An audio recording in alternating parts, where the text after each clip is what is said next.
Now, the rest of the story. Joni Molinsky. She had waited such a long time to have a real date with a real boy. She had waited until her freshman year at Connecticut College. In fact, it was to be a blind date. But that was okay. The girl who had fixed it up had promised he's an adorable boy from Yale. So, Joni, the perpetual outsider, maybe for the first time in her lonely, longing life, got her hopes way up. For the big evening, she wore her best gray flannel dress with matching gray flannel shoes. Primping in the mirror, she frowned at her ample 132 pounds, then tugged at her clothing, vainly attempting to conceal it. When her girlfriend excitedly called out, "He's here," Joni caught her breath.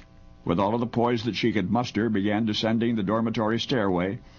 Now they were face to face, she and the young man who was about to make up for all of the years of alienation and humiliation.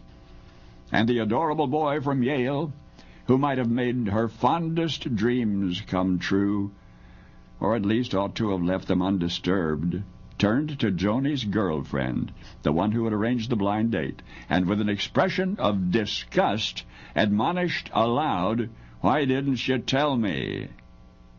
The rest of the evening the boy protested his predicament by utterly ignoring Joni. And then after a brief while that seemed a lifetime for both, he was gone.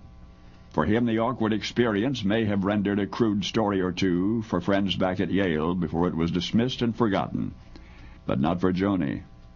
For her, the nightmare blind date lived on in eyes that yearned for the happiness they saw in others' lives, in a heart that ached for all that it was not allowed to share, in lips now certain they would never smile again. But this is the rest of the story.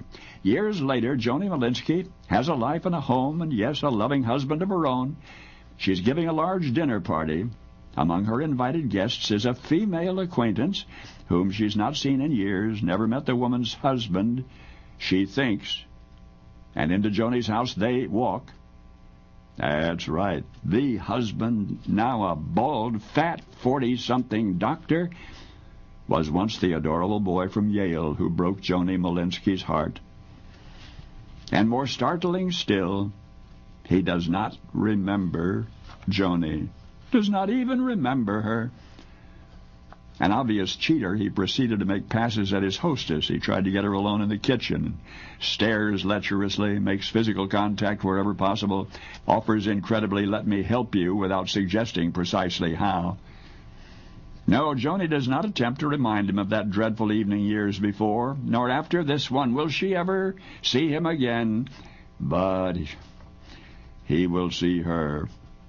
The emotions he conjured would inspire a screenplay entitled "The Girl Most Likely To."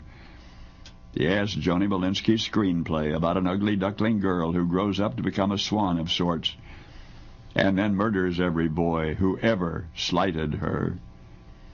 For years now, you have been delighted by the brash self-confidence of the star Joni Molinsky became.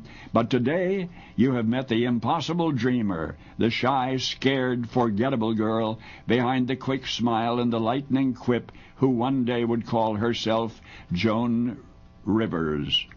Only now you know the rest of the story.